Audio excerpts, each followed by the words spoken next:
everybody, Samuel's Locos here, and welcome back to the railway. And welcome back to another review. Today I'm looking at a wagon by Dapol, and that is this. The Dapol and, I guess, Locomotion Models, they have some part of this, Commemorative Wagon for Rail 200. So yeah, you probably can't tell straight away what this actually is, apart from it's saying Commemorative Wagon here, but I can assure you it is definitely a wagon. So there you go. There is the wagon inside with the big Rail 200 on the side of it. I'll just start the cover back over for now. There we go. Takes a minute. So yeah, so I bought this from the National Rail Museum in December 2025. I was going to say something else. 2025. On the 20th of December, when I did a rail tour, or I went on a rail tour from near here to York, and then I found this whilst looking around the station hall. So yeah, I think this is a very good purchase, I must say. And yeah, another Dapol wagon. And I've noticed that each Dapol wagon I have bought, it's always been something that's not like a, how to put it, like something that you see normally. For instance, I bought two smallage wagons. I think it's just the two smallage wagons, and obviously those are just fictional ones that were put onto a real life wagon. So I mean, this is just another one, which is good. And it's also because I've also got that Horn with Flying Scots one. For the celebrating 100 years when I first went to the National Rail Museum. So it's nice to get another one. So without any further ado, I think it's time we prepare to unbox this model and take a closer look at the Dapol and Locomotion Models Rail 200 Commemorative Wagon. So let's get started. Okay, so there is the Dapol Locomotion Models Rail 200 Wagon down onto the floor, ready to be unboxed. So without any further ado, let's just take the front cover off, because we don't need that at the moment. And for those who want to know how much I bought this for, I bought this one for £22.50, as you can see there. And this doesn't have any indication of what it actually tells you of what it actually is or anything. So yeah, I'm not sure on that. It's only questionable.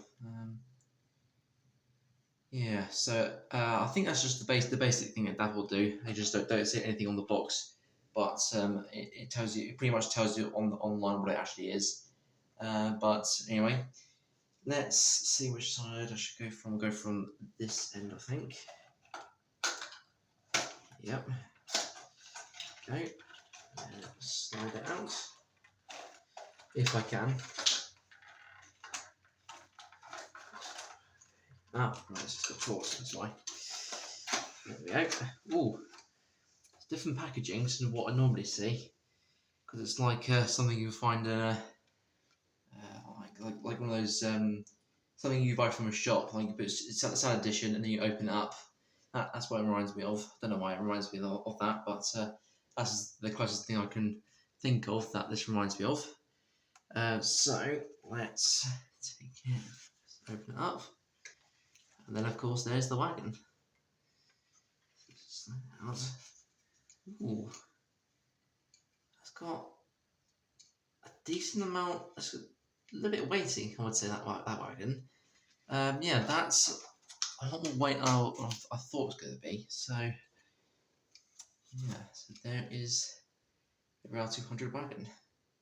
It's a very nice white, and it also looks like as if it's been, it feels like it's weathered, but I think it's just a case that I think it's a slightly darker white, like it's been put on wood, sort of texture, which is very good, because these wagons did have wood on them, or made with planks, yeah, wooden planks, and nice coal load in there. It's all sort of square coal loads, but they all seem to be different sort of square shapes, so that's good. And got some very shiny wheels there. They were completely entirely made of metal. That is, yeah, look at that. Although the free rolling, it doesn't seem to be that great at the moment, but I'll have a look when we get to the hill test. Yeah, I do like that. Right, and well, look at that. Nice Rail 200 logo there. Right, I think it's time we put this up against the white background and take a look at some of the detail of this wagon, and then move on to put some track action. Okay, so there is the Dapol Rail 200 Commemorative Wagon up against the white background, ready to see some detail and take a little bit closer of that detail. And you can probably already tell that the white on here is a different colour to the background, the white background I have behind the wagon. Because it feels like it stands out, if you know what I mean. Because you can actually see where it sort of ends, one shade of white ends, and the next one starts. Yeah, that's interesting. So as you can see, the thing that's well, the elephant in the room is of course the red Rail 200 logo on the side, with the line going in and around the sort of zero in the centre there, finishing off with the British Railways symbol on the top right hand corner, well, towards the right hand corner, towards it, which looks great, I must say. And I saw that pretty much most of last year, being that the whole of last year was Rail 200. But anyway, let's have a closer look and starting off on one end of the wagon. I was going to say coach there, but I managed to stop myself. So as you can see, yeah, they've got quite a few planks. So how many planks have we got here? 1, 2, 3, 4, 5, 6, 7. I think 7. Yeah, 7 plank wagon. So this is like a typical medium-sized wagon, really. Obviously, there are smaller ones out there. For instance, how would I put it? I've got another coal wagon that's smaller than this, and I think I've got maybe 1 or 2 Great Western wagons that are that size. I think. I think it's the same size as a Swurge one, so that gives you roughly the same size of what this actually is. There are no sprung buffers on this; they're just completely plastic, and they're quite thin, which is good, which makes it realistic, as you can see, which is good. NEM couplings, as you can see, which are held in by the NEM sockets underneath, which is good. The wheels, as you can see, are really shiny metal. I do like that. Obviously, they've been spruced up for the commemorative wagon, which is good to see, I must say. Yeah, I do like that. The frames of the wagon, as you can see, you can clearly see on both ends of this wagon. As you can see, with probably a door for when you open the wagon and the coal rushes out, and you can forget the rest of it for the coal that stays inside the wagon, which makes accessing this wagon very easy. We have got some sort of brake system underneath. By the looks of things, we've got brake pads on both sides of the wagon. I think this side seems to be, the brake pad seems to be quite a far distance away from the wheel, which is not as realistic as I thought it was going to be, but this side seems to be a bit more realistic. As you can see, it sort of follows the curve, and this side doesn't necessarily, it's like bent, maybe, possibly, potentially. Yeah, the other side of the wagon, I have noticed, is different. So as you can see, we've got 2 supports on this side, but on the other side, you've only got 1 support going upwards, and the other support is going along, which is interesting. Very interesting. I wonder why that is. If you know what that is, why that is, please do put that in the comments below. If you know, I do hope you do, because I don't. Yeah, but that is interesting, I must say. Yeah, very good. Yeah, so this is not the sort of wagon I thought I had bought. I mean, for instance, like the Backing hopper, I thought it was going to be like a clear sort of open inside, but no, it had a rooftop. I thought maybe it's a removable top, but no, that surprised me. And this one's also surprising me a little bit. And I think another thing that stands out is this white bar in the middle. I'm not sure what that is, but it could be supports for when the door opens, maybe. Possibly. Yeah, that could be the case. Yeah. Right then, I think it's time to get us down to the track and test those wheels out. I'm not that hopeful with this one because on this one, the wheels do seem to be quite stiff, but we won't know until we actually get onto the hill test. It could be a case of just the way I was holding it. I did flip it over and it didn't seem to be that much better. So once it gets onto the track and getting rolled down the hill, we'll be able to understand what the wheels on this are like. So without further ado, let's get onto the hill test. Okay, so there is the Dapol Rail 200 wagon down to the track, ready for the hill test.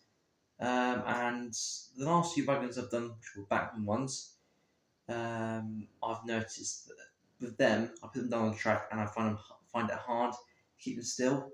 For this one, it's very, you put it down onto the track and it doesn't move.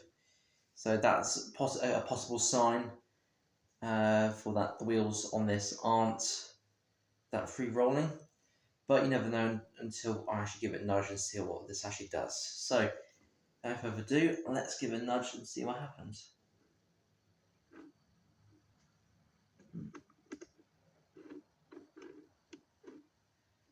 When the wheels are turning, well, as you can see, there's nothing. I can even feel the friction in it a little bit. Take it off and have a look. Yeah, see, got no bearings on this at all. It's just hold into the plastic axle boxes.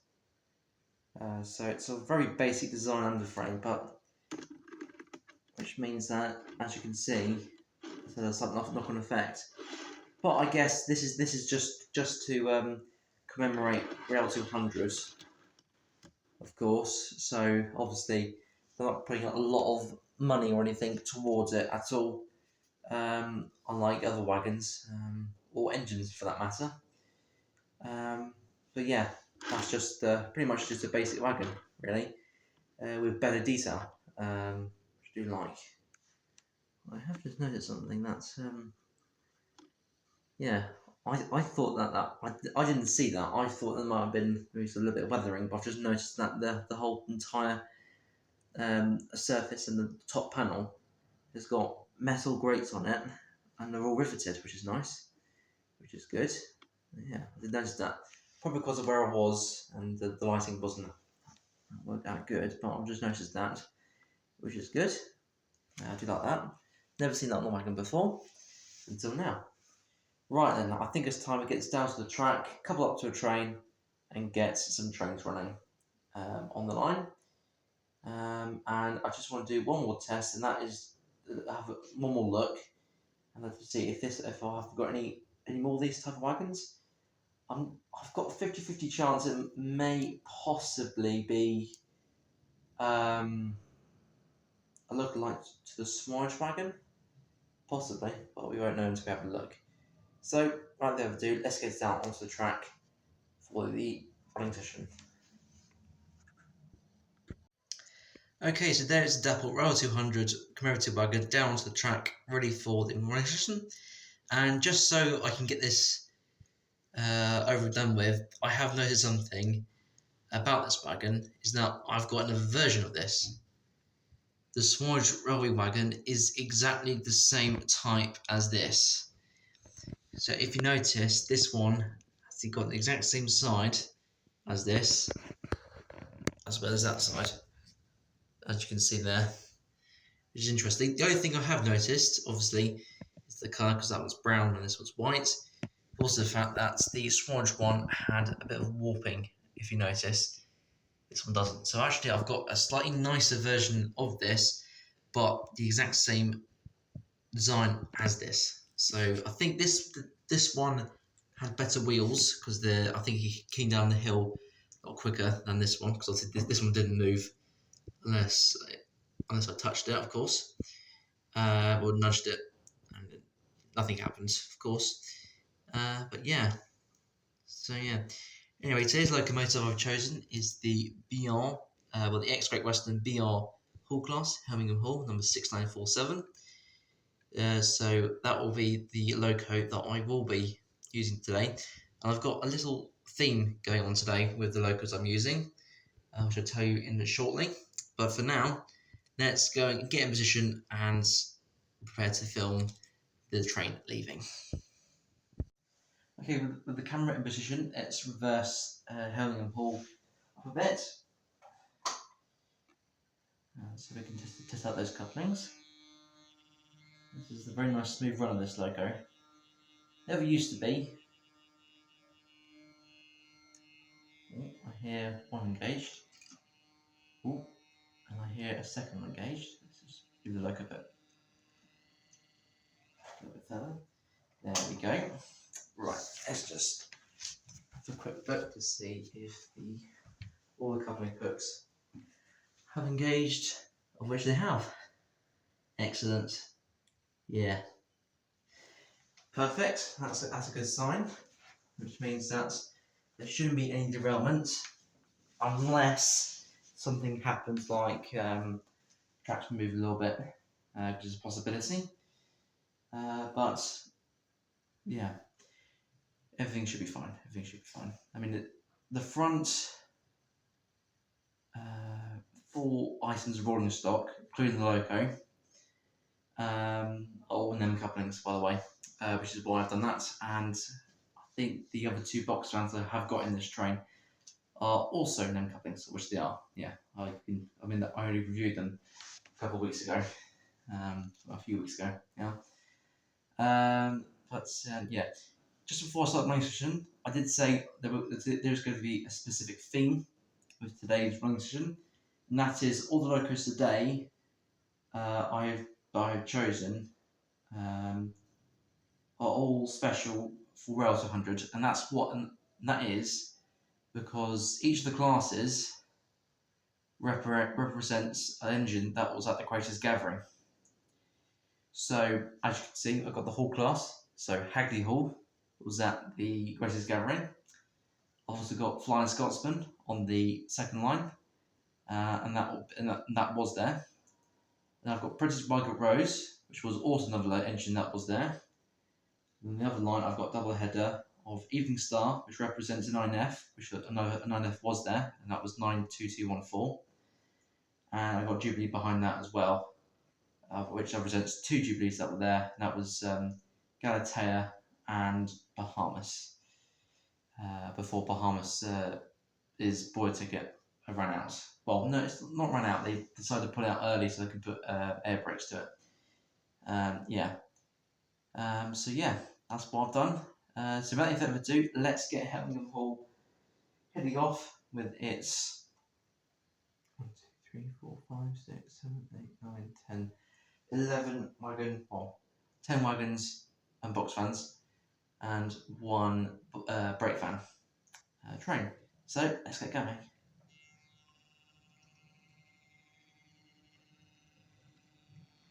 Nice steady start.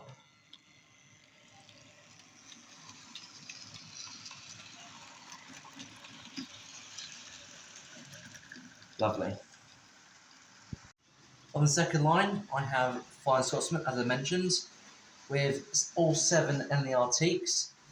And obviously, when it was at the Greatest Gathering, it was not in this livery. It was in its BR Day livery, with the small smoke vectors, which I do find a little bit strange. But yeah, so let's get Flying Scotsman going.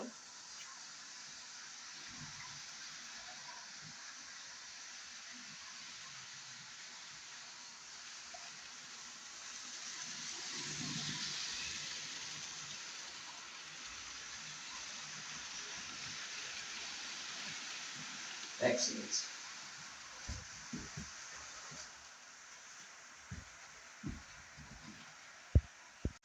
Now on the third line I have Princess Michael Rose in the VR line Brunswick Green. When I saw it, it was in the LMS Crimson Lake livery line, of course. So I do hope that that engine returns to Minna once more. So we'll have to wait and see on that. But for now, I've got her with performance. So let's go down.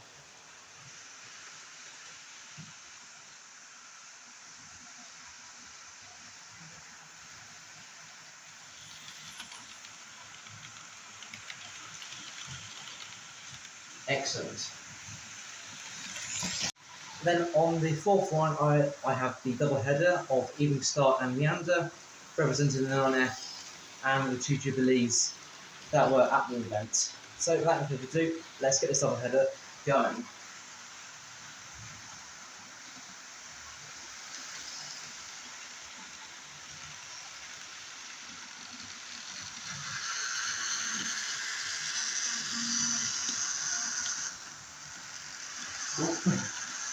We're going to stop-start there from the 9F, just because Leander's front wheels come off, but that's awesome now.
Well then, after a very good running session of engines engine classes that went to the Gracious Gathering, Hall class A3, 9F, Jubilee and Princess Royal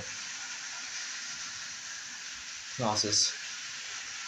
So yes, I've enjoyed this video, and the brand new wagon looking smart. Of course, oh, hello, what's going on here then? I would say, oh, hello mate, what's going on here then?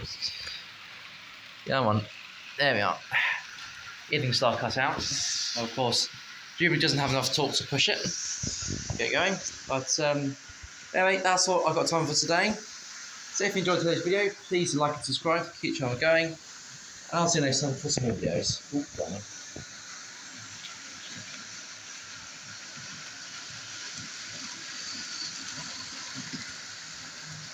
goodbye everyone.